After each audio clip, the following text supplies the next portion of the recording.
Ako si Alessa Ilustre, 28 taong gulang. 3 araw na ang nakalilipas, nag-text ang mga magulang ko na huwag akong pumunta sa kanilang ika-35 anibersaryo ng kasal. Para lamang daw ito sa mga piling panauhin sa isang pribadong marina sa Nasugbu. Ang mga salita ni Ina ay matalas at pinal, tila tinatapos ang isang masamang kasunduan. Gagawin mo lang na hindi komportable ang lahat, anya. Kaya naman, ginugol ko ang gabi ng mag-isa sa aking maliit na studio apartment sa Makati. Pinapanood ang mga estranjero na nagdiriwang sa labas habang ang pamilya ko ay nagtataas ng baso ng mamahaling alak sa isang nagliliwanag na yate nang wala ako. Sa mismong sandali na nasa rurok ang pagdiriwang, tumunog ang aking telpono. Ang kapatid kong si Katrina, nanginginig ang boses. Alessa, anong ginawa mo? May nakita sina mama at papa at hindi sila okay. Nagkakagulo ang lahat. Ano bang ginawa mo?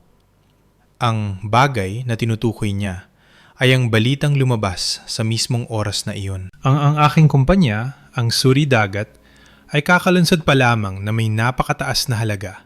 Dahilan upang maging isa ako sa pinakabatang babae sa industriya ng teknolohiyang pandagat na nagtagumpay.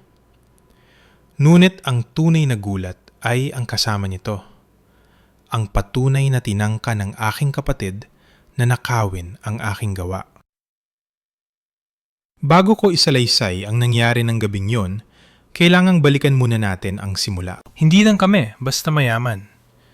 Kami ay old money sa Pilipinas. Ang uri kung saan ang apleydong Ilustre ay nabubukas pa rin ng mga pinto sa mga eksklusibong yacht club nang hindi na kailangang magtanong. Ang brokerage firm ng aming pamilya ay 50 taon nang bumibili, nagbebenta at nagpaparenta ng mga marangyang yate. Hindi lang ito basta negosyo. Ito ay isang tatak, isang reputasyon, isang pamanang binuo sa mga makikinang na deck at mga kontratang pirmado ng mga taong nagmamay-ari ng mga pribadong isla.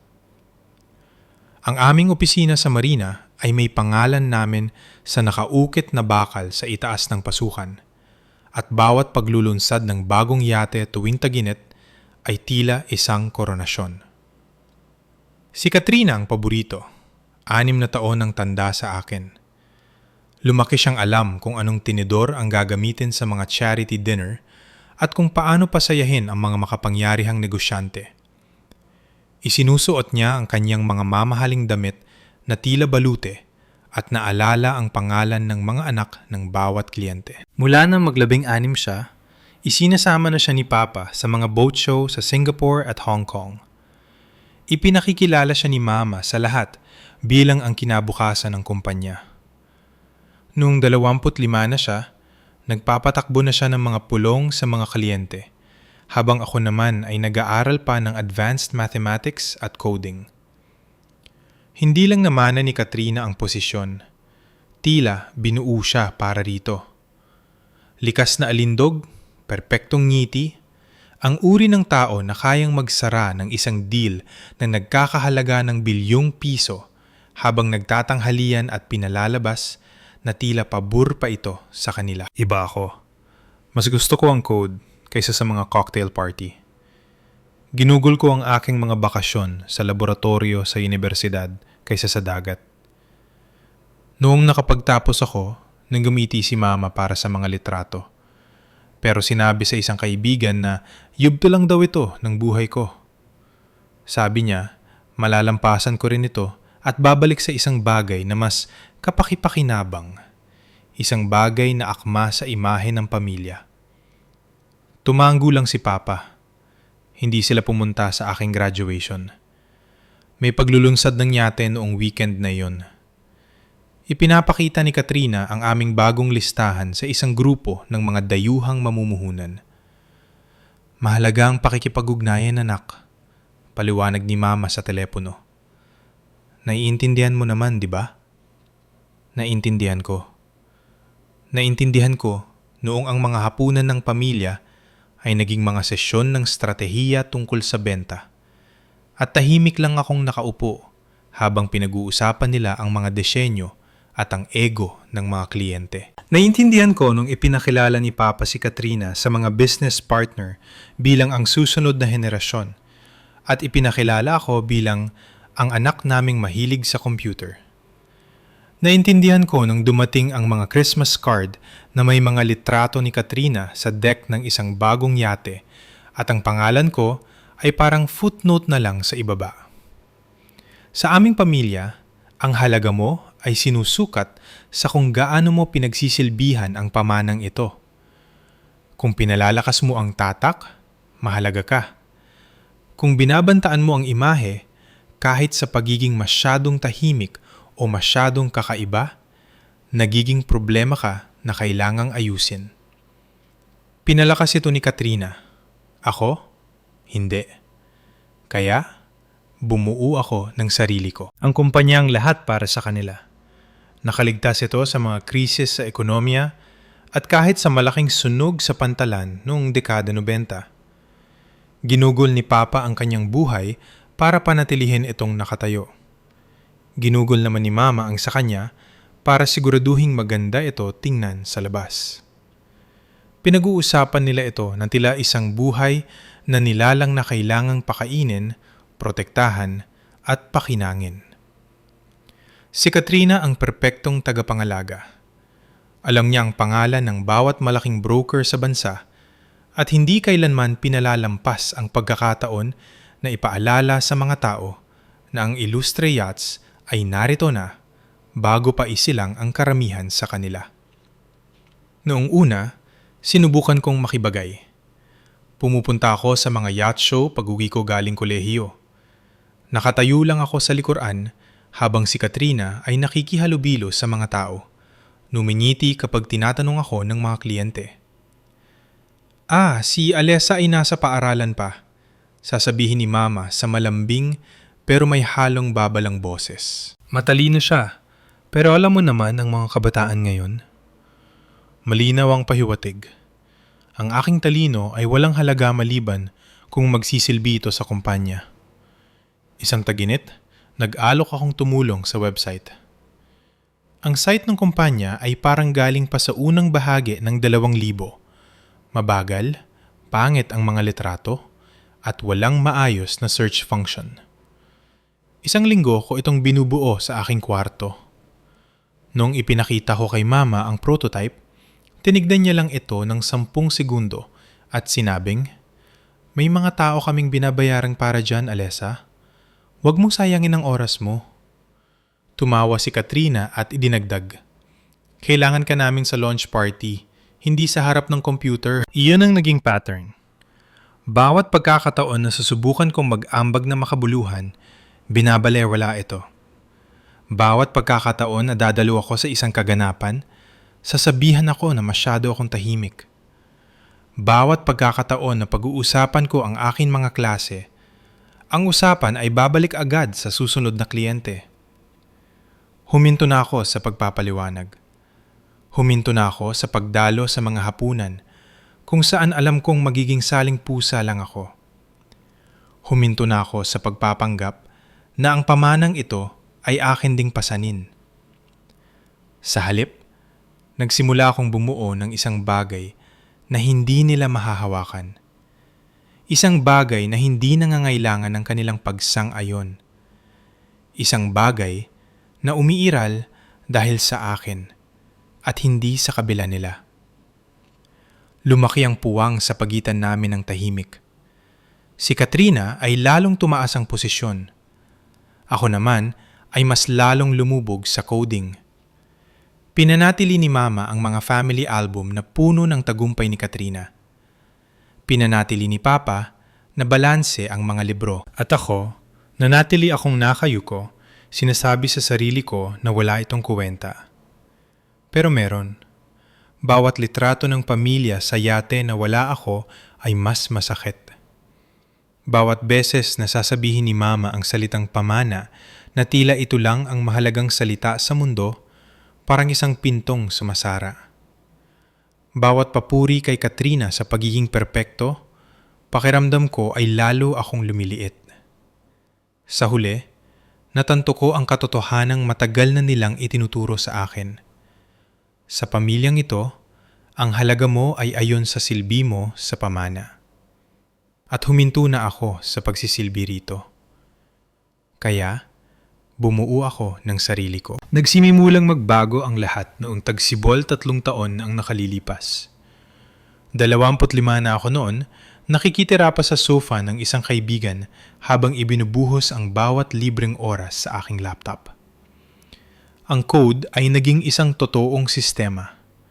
Isang software na kayang tumingin sa mga litrato ng loob ng yate, mga engine log at kasaysayan ng merkado. Pagkatapos ay magbibigay ng pagtatasa ng presyo na mas tumpak kaysa sa sinumang eksperto na nakilala ko. Tinawag ko itong suri dagat. Hindi ko muna sinabi sa pamilya ko. Pinrotektahan ko ito sa sarili kong paraan. Magkakahiwalay na drive, encrypted na backup, at mga timestamp na tala sa mga pribadong server. Hindi ako praning. Maingat lang ako. Tumawag si Mama isang Martes ng hapon. Kasagsagan ako ng pag-aayos ng isang model nang umilaw ang pangalan niya sa screen. Sinagot ko ito. Alessa, kailangan nating pag-usapan ng kumpanya. Sabi niya. Ang tono niya ay parang nakikipag-ayos sa isang kliyente. Nawawalan tayo ng mga investors. Gusto nila ng inobasyon. Gusto nilang makita na tayo pa rin ang leader. Si Katrina ay nasa ilalim ng matinding pressure para panatilihing buo ang ating imahe. Kailangan ka ng pamilya mo. Hindi niya tinanong ang tungkol sa buhay ko o sa trabaho ko. Hindi siya nag-congratulations sa anumang nagawa ko. Inilatag niya lang ang problema. Ang reputasyon ng brokerage ay bumabagsak. Ang mga bagong kakumpetensya ay mas makabago at ang mga lumang kliyente ay nagtatanong na.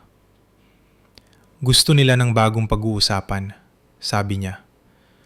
Isang bagay na magpapatunay na tayo ang nangunguna. Naiintindihan mo ang teknolohiya. Matutulungan mo si Katrina na ipresent ito ng maayos. Narinig ko ang nakatagong kahulugan. Hindi nila kailangan na may buuin ako. Kailangan nila akong gawing palamute para magmukhang moderno ang kumpanya. Naramdaman ko ang dating hatak, ang salitang pamilya, ang guilt na kasama nito. Sinabi ko sa sarili ko na wala namang masama rito. Konting paliwanag lang, mga basic na konsepto. Walang kinalaman sa tunay kong ginagawa. Sige, sabi ko. Tutulong ako. Nag-text si Katrina kinaumagahan. Malaking bagay ito. Pumunta ka sa marina sa Sabado. Pag-uusapan natin.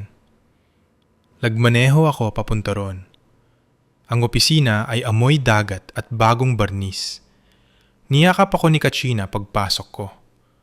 Mabilis, profesional, ang uri ng yakap na ibinibigay niya sa mga kliyente. Inakay niya ako sa conference room na may mahabang lamesa at mga bintanang nakaharap sa mga yate. Nakaupo siya sa harap ko, bukas ang kanyang leather na notebook. Sabihin mo sa akin kung paano gumagana ang mga ganitong bagay, sabi niya. Ang presyo, ang pagsusuri. Pinanatili ko itong mababaw. Pinag-usapan ko kung paano ang data mula sa mga litrato ay makakadetect ng sira sa balat ng yate. Kung paano ang takbo ng merkado ay makakahula ng pagbaba ng halaga. Ipinakita ko sa kanya ang mga sample sa aking laptop. Mga numero, chart, walang masyadong sikreto. Walang code, konsepto lang. Sumandal siya paharap, makinang ang mga mata. Perpekto ito. Siguradong magugustuhan ito ng mga investors. Mabilis siyang nagsulat ng mga nota. Napansin kong isinulat niya ang mga terminong hindi ko pa nababanggit ng malakas, tulad ng threaded valuation layers. Isang terminong ginamit ko sa aking mga pribadong tala. Binaliwala ko lang ito. Baka nagkataon lang. Pagkaraan ng 2 linggo, tumawag siya. Kailangan kita sa isang pitch meeting. Maupo ka lang sa likod. Maging handa ka lang kung may itatanong sila. Pumunta ako. Ang kwarto ay puno ng mga mayayamang negosyante na may mamahaling rilo. Tumayo si Katrina sa harap, nag-click sa mga slide. Ang Illustre Yachts ang namungguna sa industriya sa data-driven valuation, sabi niya. Gumagamit kami ng advanced analytics para magbigay ng real-time at tumpak na presyo na walang katulad. Ang mga slide ay may mga framework ko, ang aking mga terminolohiya, ang aking mga sample chart. Malinis na pero kilalang kilala ko. Isang investor ang nagtaas ng kamay. Sino ang bumuo nito? Numumiti si Katrina ng buong tamis. Ang kapatid kong si Alessa ang tumutulong sa technical na aspeto. Tumutulong? Ang salitang yon ay parang sampal sa akin. Pagkatapos ng meeting, inihatid niya ako sa pinto. Naging maayos yon, sabi niya. Salamat sa pagpunta. Iniabot niya sa akin ang isang folder. Standard NDA, paliwanag niya.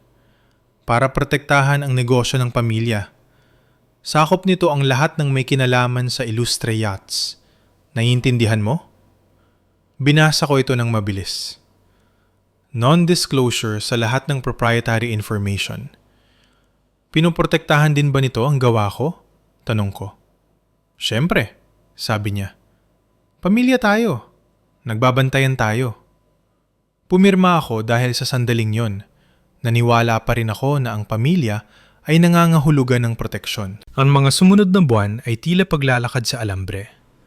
Patuloy ang paghingi ni Katrina ng higit pa. Pwedeng pakicompute ang halaga ng listahang ito. Paano ba tinitingnan ng model ang depreciation?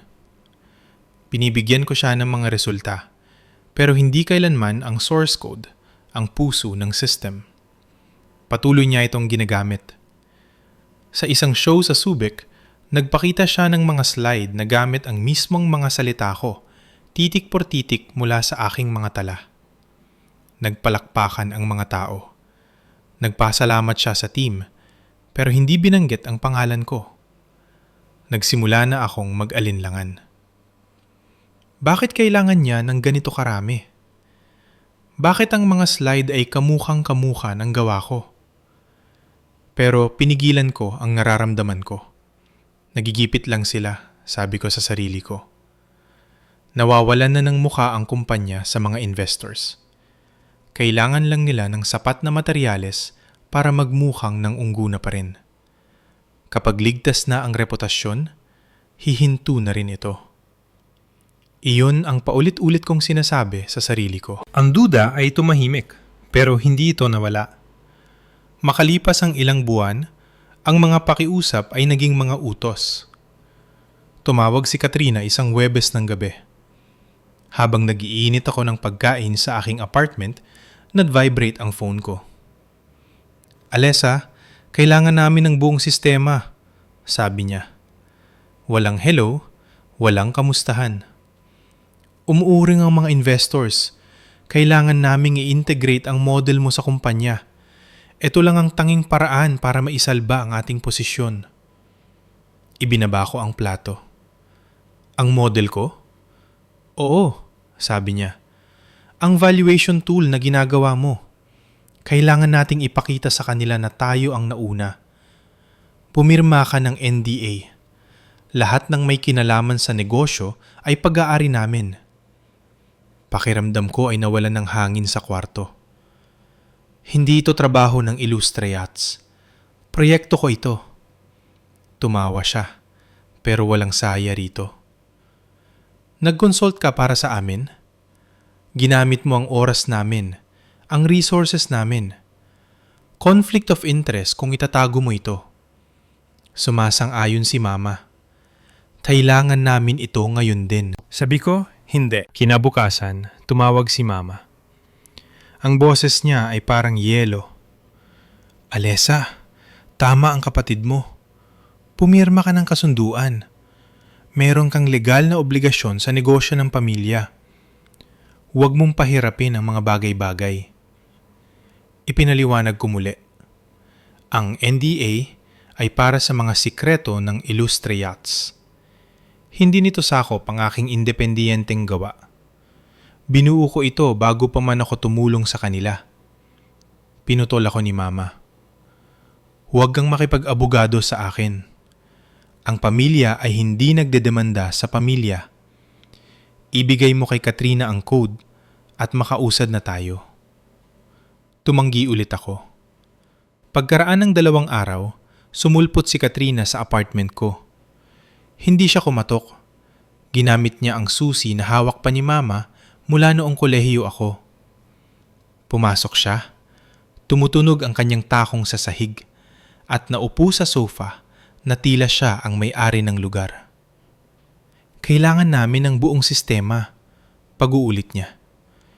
Hindi lang summaries, hindi lang outputs. Ang code, ang mga models, lahat. Nakatayo ako sa tabi ng kitchen counter. Hindi. Tumingkad ang galit sa mukha niya. Nagiging madamot ka. Nahihirapan ang kumpanya. Umaalis ang mga kliyente.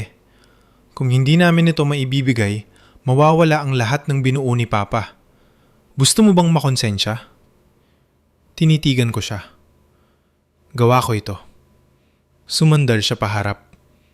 Gawa na ito ng pamilya ngayon. Pumirma ka ng NDA. Kung hindi mo ito ibibigay, mapipilitan kaming magsampa ng kaso. Conflict of interest. Breach of duty. Alam mo kung paano ito tingnan ng batas? Ang banta ay naroon. Demanda mula sa sarili kong kapatid. Pinindot ko ang record sa phone ko sa loob ng bulsa ko. Tuloy pa rin siya sa pagsasalita. Inuuna mo ang maliit mong proyekto kaysa sa pamana ng pamilya. Tama si Mama. Pinahihirapan mo ang lahat. Ibigay mo lang ang code. Pwede naming ilagay ang pangalan mo sa kung saan, kung yon ang magpapasaya sa'yo. Pero kailangan namin ito. Hindi ako sumagot. Hinayaan ko lang siyang magsalita. Bawat salita ay na-record. Noong matapos siya, tumayo siya. Isipin mo ng mabuti. Huwag mo kaming pilitin na gawin ito sa mahirap na paraan. Umalis siya. Sumara ng dahan-dahan ang pinto. Naupo ako at pinakinggan ang audio. Ang boses niya ay kalmado noong una. Pagkatapos ay naging matalas. Ang mga banta, ang pagbaliktad sa akin na tila ako ang problema. Hindi ito tungkol sa pagliligtas sa kumpanya. Tungkol ito sa kontrol. Pagkatapos noon, ang pagbura sa akin ay naging sistematiko. Ang mga email mula sa kumpanya ay hindi na ako kasama sa CC. Pati ang mga family update, paalala ng birthday, at mga plano para sa Pasko ay nawala sa inbox ko. Sa social media, ang mga litrato ng mga yacht event ay pinupost nang hindi ako nakatag. Ang pangalan ko ay nawala sa mga caption. Sa mga presentation slides na ginagamit ni Katrina, ang bahagi tungkol sa susunod na henerasyon ay siya na lang ang nandoon. Ang litrato ko, ang pangalan ko, wala na.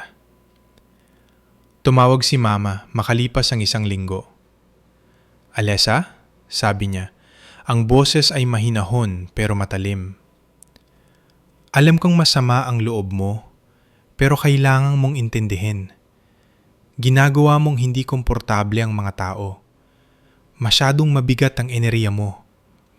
Nararamdaman ito ng mga kliyente. Mas mabuti kung lalayo ka muna sa ngayon para sa ikabubuti ng lahat. Hindi ako nakipagtalo. Nakinig lang ako. Nagpatuloy siya. Ang mga piling panauhin ay nag-e-expect ng isang particular na atmosphere. Positibo, masaya. Hindi ka akma doon sa ngayon.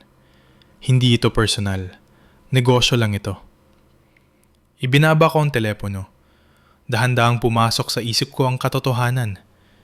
Hindi ito galit. Hindi ito pagkadismaya. Sinasadya nila ito. Ginawa nila akong problema para magkaroon sila ng dahilan na alisin ako. Wala nang imbitasyon, Wala nang pagbanggit sa pangalan ko. Wala na akong upuan sa hapag. Malinis ang pagkaka-execute at mas masakit ito kaysa sa anumang away. Habang lumilipas ang mga buwan, nagpatuloy ako sa sarili ko. Huminto na ako sa pagsagot sa mga paminsan-minsang text ni Katrina na nagtatanong ng update. Huminto na ako sa pagpapaliwanag. Sa halip, lalo kong pinaghusayan ang suri dagat. Nagsimula ang beta phase ng tahimik. Nakipagtulungan ako sa 2 katamtamang laki na yacht agency sa bansa. Binigyan nila ako ng mga totoong listahan, litrato at sales history. Mabilis matuto ang model. Ang mga valuation ay lumalabas sa loob ng ilang minuto at tumpak hanggang sa huling sentimo. Namangha ang mga agency. Nagsimula silang gamitin ito para sa internal pricing at kalaunan ay para sa mga report sa kliyente. Kumalat ang balita sa mundo ng mga yate. Hindi maingay. Ang mga taong ito ay hindi sumisigaw tungkol sa kanilang mga gamit. Pero sapat na para makipag-ugnayan ang iba pang malalaking agency. Nung huling bahagi ng taon, nakatanggap ako ng letter of intent mula sa isang pambansang grupo. Gusto nila ng exclusive rights para sa kanilang network. Ang halagang nakalagay sa LOI ay mas mataas kaysa sa inaasahan ko, sapat na para maging headline sa mga balita. Nagsimula na akong makipag-usap sa ilang tao. Tahimik na usapan kasama ang mga abogado na eksperto sa tech IP, isang dating propesor na makakapagpatunay sa timeline ng paggawa ko, at isang malayong pinsan na nakakita sa isa sa mga pitch deck ni Katrina at nagtabi ng kopya. Hindi ko pa sinasabi ang lahat sa kanila.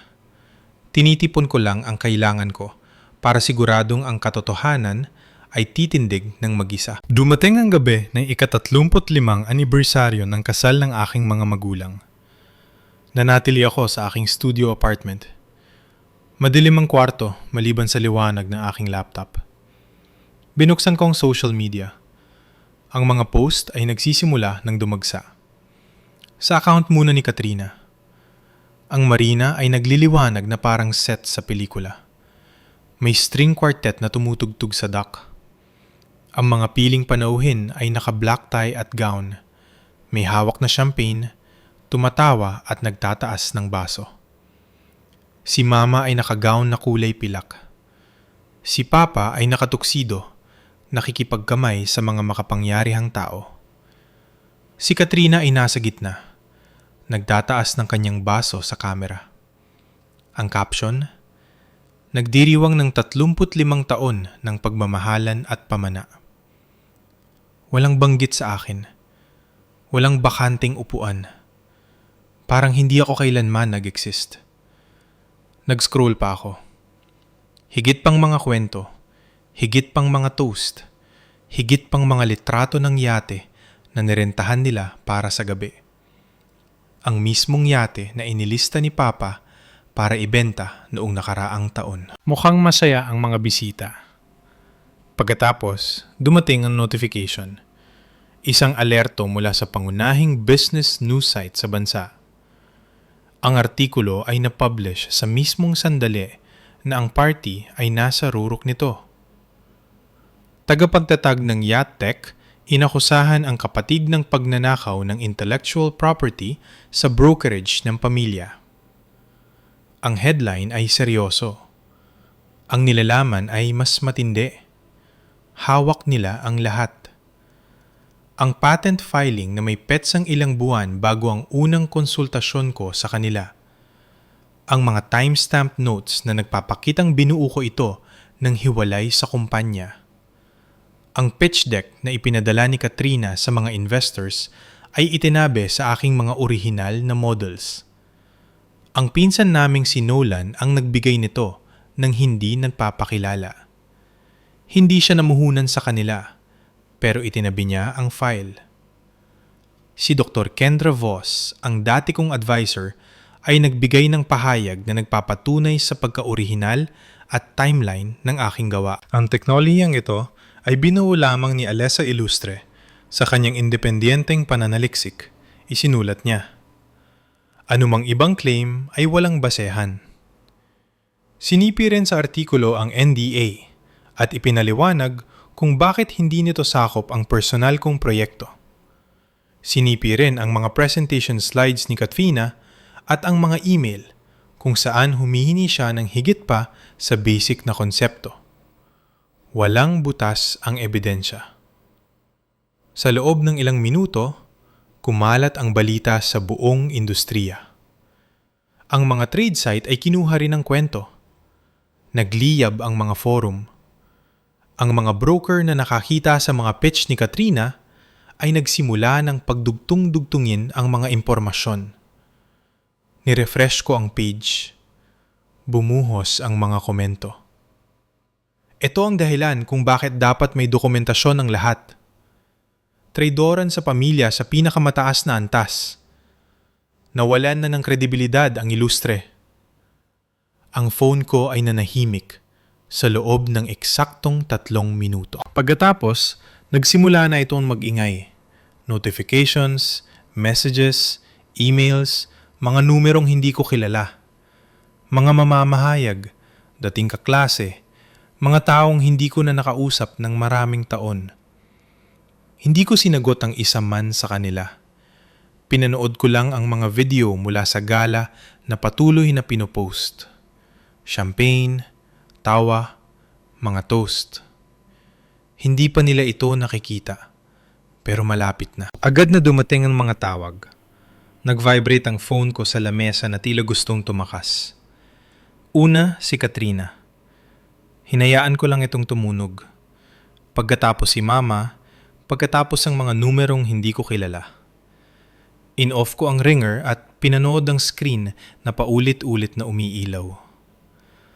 Noong sa wakas ay sinagot ko si Katrina. Paos ang boses niya. Alessa, anong ginawa mo? Sabi niya. Inilagay mo ang lahat sa artikulong yon. Wala kang ideya sa pinsalang ginawa mo. Tumatawag ang mga investors. Binabawi nila ang mga deal. Nagpapatawag na ang board ng emergency meeting. Kailangan mong ayusin ito. Nanatili akong tahimik. Nagpatuloy siya. Pwede ka naming idemanda. Defamation, breach of NDA. Nilabag mo ang kasunduan. Akala mo ba protektado ka? Hindi. Ibinaba ko ang telepono. Sulod na tumawag si Mama. Ang tono niya ay matinding galit. Alessa, hindi ito mapapatawad. Pinahiya mo ang pamilya, ang kumpanya. Ang tatay mo ay hindi alam ang gagawin. Kailangan mong bawiin ang kwento bago mahuli ang lahat. Hindi ako sumagot. Hinayaan ko siyang magsalita. Pagkatapos ay tinapos ko ang tawag. Kinaumagahan, naging pampubliko na ang pagbagsak nila. Ang mga pahayagan ay naglabas ng mga follow-up. Illustre Yachts nahaharap sa pag-alis ng mga kliyente matapos ang mga allegation ng IP theft. Ang mga broker na nakikipag-usap para sa mga charter ay nagsimulang mag-cancel. Isang deal pa lang ay nagkakahalaga na ng 750 milyong piso sa komisyon. Isang grupo naman ang nag-pull out ng listahan ng mga yate na nagkakahalaga ng 1.5 bilyong piso. Mabilis na lumaki ang mga numero. Bilyon-bilyon ang nawala sa loob lang ng ilang araw. Mabilis na kumilos ang board of directors. Naglabas sila ng pahayag. Sineseryoso ng Illustre Yachts ang mga akusasyong ito. Isang independiyenteng investigasyon ang inilunsad. Ang CEO na si Katrina Illustre ay inilagay sa administrative leave habang hinihintay ang resulta. Nag-text si Katrina noong hapong yon. Masaya ka na ba na sinaspinde ako ng board? Pinag-uusapan na nila ang pag-alis sa akin. Kasalanan mo ito. Hindi ako sumagot. Sa sumunod na ilang linggo, lumabas ang resulta ng investigasyon. In-interview ng mga abogado ang mga staff, sinuri ang mga email, at tinignan ang mga pitch deck. Ang kopya ni Nolan ang naging susi. Malinaw ang timeline. Ang gawa ko ang nauna. Ang pinal na report ng board ay tahimik pero mapanira. Nakakita sila ng sapat na ebidensya ng maling paggamit ng intellectual property ng ibang tao. Nag-resign si Katrina bago pa siya masisante. Ang anunsyo ay maikli. Si Katrina Ilustre ay nagbitiw sa tungkulin upang subukan ang ibang oportunidad. Ang kumpanya ay nananatiling tapat sa integridad. Walang paumanhin. Walang pagbanggit sa akin. Pagkatapos ay tumawag si Papa. Gabi na nun. Nakahiga ako at nakatingin sa kisame noong lumitaw ang pangalan niya. Sinagot ko ito sa ikalimang ring. Alessa, sabi niya. Mas matanda at mas pagod ang boses niya. Kailangan nating mag-usap. Naghintay ako. Alam ko, sabi niya. Alam kong may mali sa mga presentation ni Katrina. Hinala ko ay gawa mo yun. Wala akong sinabi. Katahimikan. Natatakot ako, patuloy niya. Natatakot ako sa kung anong mangyayari sa kumpanya, sa nanay mo, kay Katrina. Akala ko kung malalagpasan lang natin ang quarter na ito, magiging okay na ang lahat. Sinabi ko sa sarili ko na maiintindihan mo rin na magiging okay ka lang. Hindi pa rin ako nagsalita. Nagkamali ako, sabi niya. Hinayaan kong itaboy ka nila. Hinayaan kong hindi ka imbitahan sa lahat. Nabigo kita. Patawarin mo ako. Ang mga salita ay naiwan sa hangin.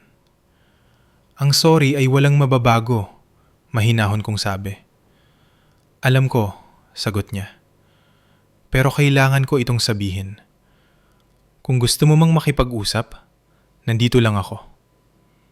Ibinaba ko ang telepono. Iyon ang huling pagkakataon na narinig ko ang boses niya. Binura ko ang aking mga contacts. Binalak ang bawat numero.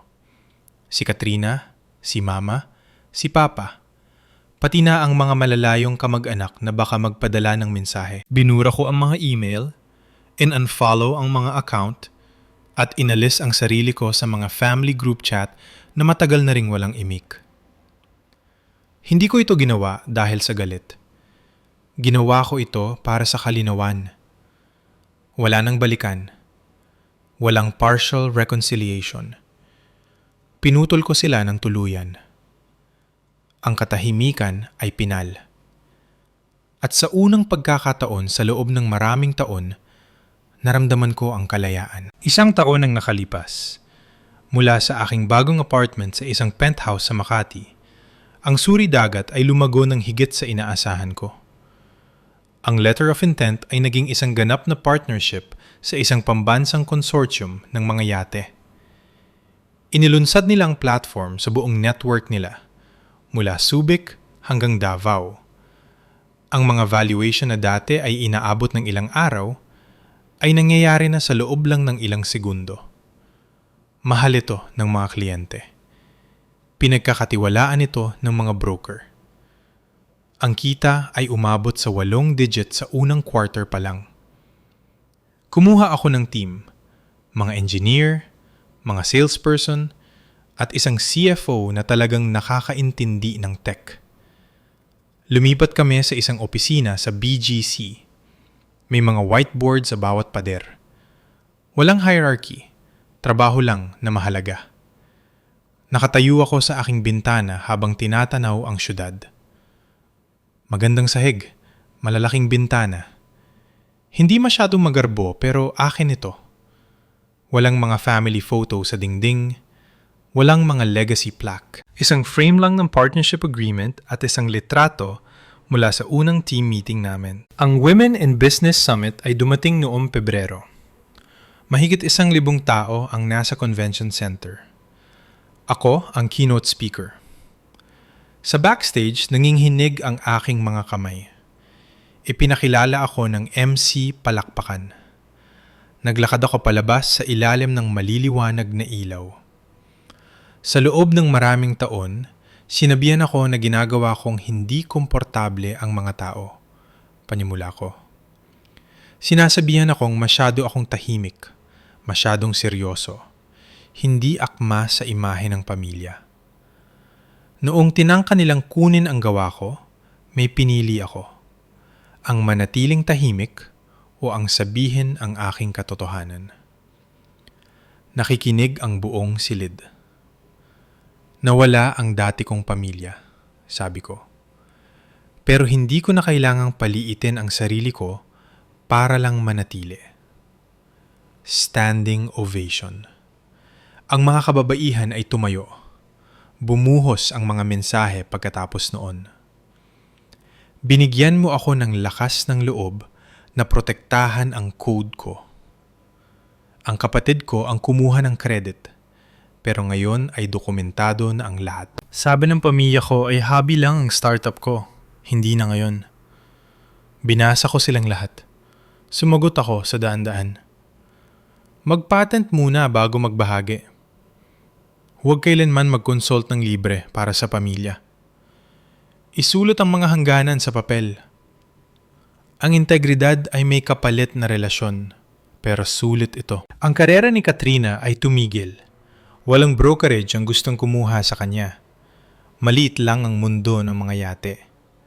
Kumalat ang balita. Sinubukan niyang mag-consult sa maliliit na kumpanya, pero walang tumagal. Ang huling balita ko, nasa real estate na siya. Nagbebenta ng lupa, hindi sa dagat. Malayo sa pangarap niyang maging CEO. Sina mama at papa ay unti-unting nawala sa mga piling lupon ng sosyedad. Ang mga bulong-bulungan sa country club ay hindi tumitigil. Ang mga lumang kliyente ay lumayo na rin. Nahirapan ang kumpanya. Bumaba ang benta ng 25%. Kumuha sila ng mga tagalabas para sa management. Umatras na si Papa. Mas kaunti na ang mga gala ni Mama. Nakakulong sa kanilang mansyon, ang pamana ay nagbitak-bitak. Walang tawag na nakakalusot. Na-block ko na silang lahat. Walang bisita, walang mensahe. Malinis ang pagkakahati. Hindi ko na sila kinakamusta. Sa halip, nagtayo ako ng sarili ko.